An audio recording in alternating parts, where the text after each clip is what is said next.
Hey, let me ask you a quick question, and I want to ask it honestly. What if Jesus wasn't speaking symbolically when he said that he would be returning in that generation?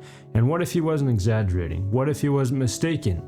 What if he actually did exactly what he said he would? And the reason this feels absolutely impossible to us isn't because it didn't happen, but because we were never taught what people in that time were living through and actually saw. Because when we read the Bible next to history, not next to modern history, but next to first century history, eyewitness accounts, something unsettling happens. The events that Jesus predicted didn't fade off into myths. They showed up in records by people who were there. Many of them not Christians, but many of them were completely terrified. And many of them said the exact same thing. This is judgment. Jesus said that this generation will not pass until these things take place. He didn't mean some generation off in the future. He didn't mean some random generation. He meant this generation in that very moment that Jesus was living in. He used the Greek word genea, and every time Jesus used this word elsewhere, he meant the people standing right in front of him. He rebuked that generation. He warned that generation. He held accountable that generation. And he added something even more shocking. In Matthew 26:64, he's speaking to the high priest who condemned him. Jesus said, "You will see the Son of Man sitting on the right hand of power and coming on the clouds of heaven." That man would still be alive when Jesus returned. Jesus didn't say that your descendants will see this. He said that you will see this. That statement alone forces a timeline. Either Jesus lied or something in that generation actually did happen to those people who he stood in front of. The people standing right in front of Jesus were understanding exactly what he meant. They understood that he would be coming back in that generation and that he would be coming in judgment. Jesus warned those people. He said, "When you see the abomination of desolation standing within the holy place, then flee. Go to the hills. Get out of here. You don't want to be in this place." That phrase didn't originate with Jesus. It came from Daniel to the Jewish ears. It meant one thing. A pagan presence would be defiling the temple. Not metaphorically, but physically. And historically, this phrase has already happened. Once under Antiochus Epiphanes, when the pagan altar was placed inside the temple. So when Jesus reuses this phrase, his audience knew exactly what he meant. Now here is where history becomes extremely important. Josephus, a Jewish eyewitness, recorded this. During the Roman siege of Jerusalem, Roman legions brought in idolatrous standards. They brought in images of the emperor and Roman gods into the temple precinct. They sacrificed to them inside Roman courts. Josephus writes this in the War of the Jews. He says that the Romans brought their ensigns into the temple and placed them over against the eastern gate, and there they offered sacrifices to them. This was not Christian interpretation. This was a Jewish historian describing the horror to the Jews. This was unthinkable. The holy place had been defiled. The abomination was standing right where it ought not. And when this happened, something else followed. Josephus repeatedly uses judgment language. Not once, not twice, but over and over again. He says, people believed God had completely abandoned the city. He describes voices heard in the temple saying, "Let us depart from here." And he described priests feeling a great tremble. He described doors opening by themselves. He described the chaos, the terror, and the panic. And the most important thing is that the people themselves said this was divine judgment. Josephus writes, "I suppose that had the Romans made any longer delay in coming against these villains, the city would have either been swallowed by the ground opening up, or been overflowed by water, or else they would have been destroyed by thunder." This is not theology, that's trauma. These people believed that God was truly judging this city. Why? Because Jesus warned them. Eusebius later records that the believers had fled Jerusalem before its destruction, exactly as Jesus had instructed them. They knew what was coming. They knew how to prepare. And now we reach the part that most people have never heard, and this is incredibly important for history. This is where Josephus records multiple supernatural phenomena happening in Jerusalem. He writes that a star hovered above the city for over a year, or I guess it was a year, hovered over the city, and it resembled a sword. So if you can imagine, just think for a second, pause and think. A star hovering over the city of Jerusalem that was shaped like a sword or resembled a sword. A star resembling a sword over Jerusalem.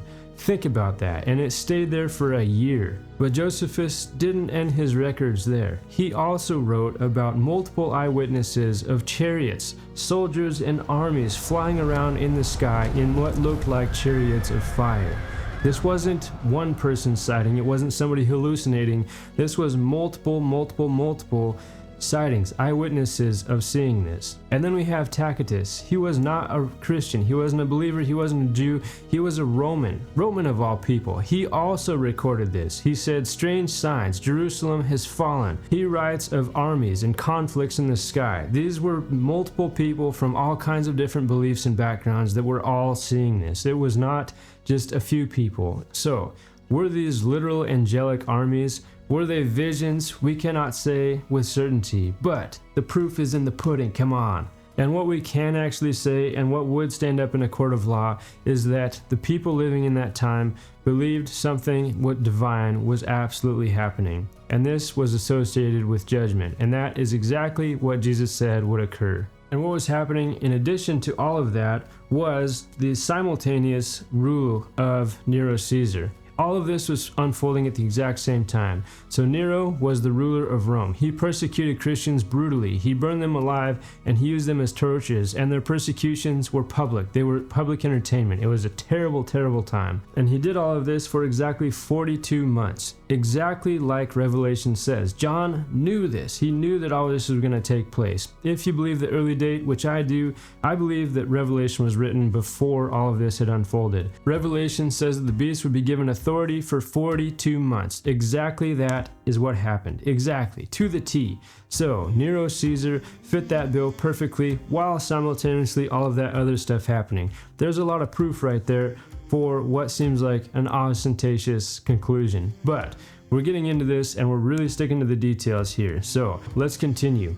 Nero Caesar, translated in gematria, which is the Hebrew translation for letters and numbers, equals 666. And if you do it in Latin, it's 616. And the reason they used that was because at that time, it was like a code name essentially, because only the Hebrews, the Jews, only they used the gematria at that time.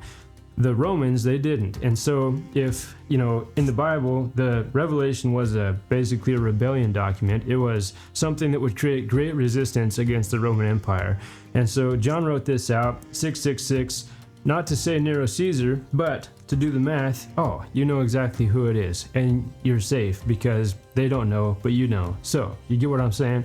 Basically, Nero Caesar was exactly who John was speaking about at that time, and he lines up perfectly with everything that was happening. So, let's go on. I just had to get that off my chest. So, this wasn't coincidence. This was first century code. John wasn't writing to us. He was writing to the people, trying to help them to survive. And then we get to buying and selling, the mark of the beast. Roman society required loyalty to Caesar. Trade guilds required participation in emperor worship. Refusal meant complete exclusion, economic punishment, and loss of livelihood.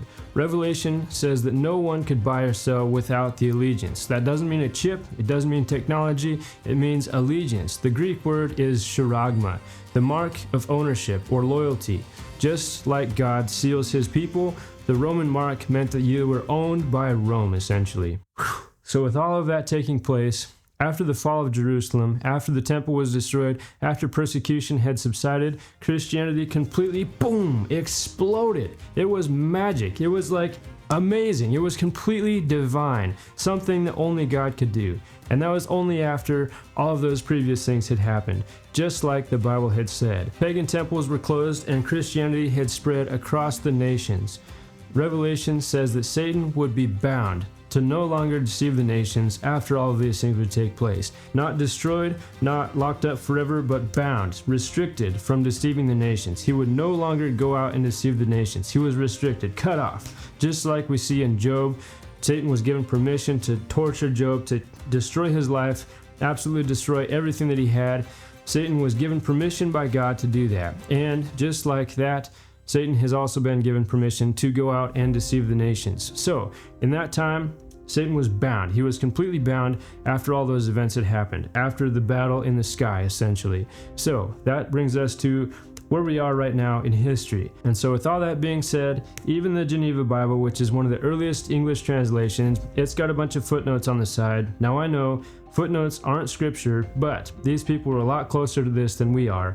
And in those footnotes, it's written that Satan was bound roughly between 73 AD and 1073 AD. After that, deception would return. Not domination, but deception. And this is key. Revelation does not say that the world would end immediately after Satan's release. It says that deception would increase, that the truth would be blurred, and that fear would spread. So us believers, we must endure during this time. And everything after that, and only after that, is judgment, the white throne judgment. That is where the earth is restored and the new creation comes down to earth. That is where heaven becomes permanent. With all that being said, this isn't to prove anybody wrong. I'm not saying that, what we believe today is wrong. I'm just saying that if you really look into the research, if you really look into history and what actually took place during that time, it's quite eye-opening. And I really hope that this has helped you to understand Scripture honestly and understand the warnings that Jesus gave to that generation and to us as well, as we have the white throne judgment to look forward to. And I'm so excited that all of this is still available and accessible to us, and I'm very thankful for this platform where I can share all of this with you and we can go through this journey together. I do believe that we are in this season of deception, and this has been a very difficult thing for me to go through because I've gone through theology. I was a missionary for several years and I had never learned about any of this stuff. And so you've really got to do your own research, and I highly encourage you to do so. God will guide your way, and I love you. I'll see you on the next video.